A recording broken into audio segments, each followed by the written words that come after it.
देखिए अभी हम आपको परिमेय और अपरिमेय संख्या के बारे में बताएंगे। यदि इस वीडियो को शुरू से आखिर तक देख लें तो परिमेय और अपरिमेय से संबंधित जो भी आपको डाउट था वह सब क्लियर हो जाएगा। तो एक बात इसमें याद रखिएगा कि जिस संख्या को P बट्टा Q के रूप में लिखा जा सकता है, जिस संख्या को P बट्टा Q के रूप में लिखा जा सकता है उसे हम परिमेय कहते हैं, और जिसे कि P बट्टा Q के रूप में नहीं लिखा जा सकता है उसे हम अपरिमेय कहते हैं। फिर से सुनिए, यदि कोई संख्या ऐसा है जिसे P बट्टा Q के रूप में लिखा जा सकता है तो उसे बोलना है परिमेय, और जिस संख्या को P बट्टा Q के रूप में नहीं लिखा जा सकता है, जिस संख्या को P बट्टा Q के रूप में नहीं लिखा जा सकता उसे क्या कहना है? अपरिमेय। तो आप हो सकता है मन में यह चल रहा हो कि किसे लिख पाएंगे किसे नहीं, तो ध्यान दीजिए हम आपको समझाते हैं। जैसे रूट 23 है, एक बात तो याद रखिएगा, यदि कोई संख्या रूट के अंदर हो, यदि कोई संख्या रूट के अंदर हो और उसका वर्गमूल हो रहा है तो समझिएगा कि उसको P बट्टा Q के रूप में लिखा जा सकता है। और यदि कोई संख्या रूट के अंदर है और उसका पूर्ण रूप से वर्गमूल नहीं हो रहा हो तो उसे कहना है कि P बट्टा Q के रूप में नहीं लिखा जा सकता है। जैसे रूट के अंदर यदि 16 रहे, आप ये कह सकते हैं कि 16 का वर्गमूल 4 होता है। 16 का वर्गमूल क्या होता है? 4। और आपको पता होगा कि किसी भी संख्या के नीचे छिपा रहता है 1। इससे यह क्लियर हो गया कि इसे हम लिख सकते हैं P बट्टा Q के रूप में। जिस संख्या को P बट्टा Q के रूप में लिखा जा सकता है उसे कहते हैं परिमेय संख्या।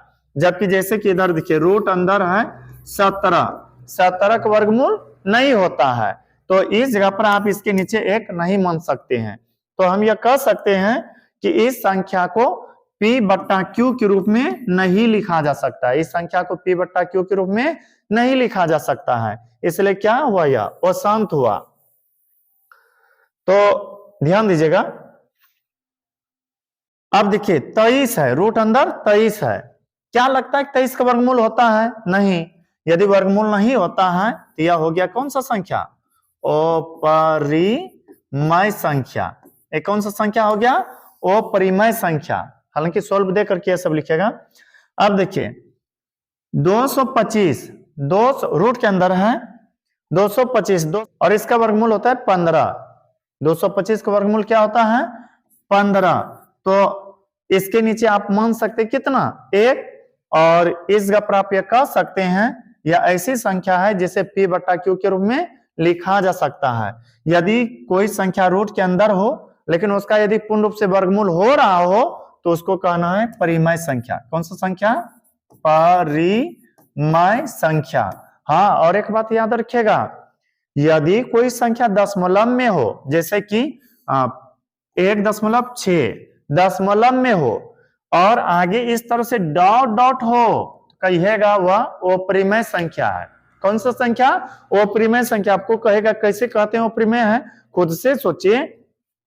डॉट डॉट का मतलब हुआ उधर बहुत सारा संख्या लिखा हुआ है और कितना लिखा हुआ है इसका कोई निश्चित नहीं रहता है, जैसे 10 20 30 ऐसा नहीं, अनंत तक कह सकते हैं लिखा हुआ है। तो ऐसे स्थिति में इसे बोलेगा अपरिमेय संख्या। फिर से देखिए, यदि आपको दे दे 2.5 तो इसे कहिएगा परिमेय, चूंकि इधर डॉट डॉट नहीं है। और जैसे डॉट डॉट दे दे इसी को आपको कहना है अपरिमेय संख्या। अब खुद से देखिए और सोचिए, 0.3796 इधर डॉट डॉट नहीं है तो यह कौन सा संख्या हो गया? परिमेय संख्या हो गया, परिमेय संख्या।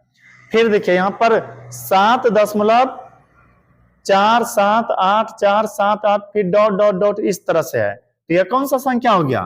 अपरिमेय संख्या।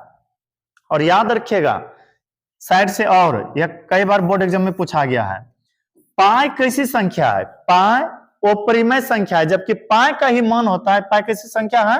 अपरिमेय संख्या है, जबकि पाई का ही मान होता है 22/7। यह हो जाएगा आपका परिमेय संख्या। यदि आपसे कोई पूछे पाई कैसी संख्या, कहेगा अपरिमेय संख्या। पाई का मान 22/7 कैसी संख्या? परिमेय संख्या। को कहेगा कैसे? तो देखिए यह P बट्टा Q के रूप में लिखा गया इसलिए यह हो गया परिमेय संख्या, और यहाँ P बट्टा Q के रूप में नहीं लिखा गया इसलिए यह अपरिमेय संख्या। आई होप यह वीडियो आपको पसंद आया होगा। यदि वीडियो पसंद आया है तो वीडियो को लाइक करें, और यदि अभी तक हमारे चैनल को सब्सक्राइब नहीं किए हैं तो कर ले, ताकि जो भी इस तरह से वीडियो अपलोड करे वो आप तक जल्दी से पहुंच सके। अब मिलते हैं किसी अगला वीडियो में।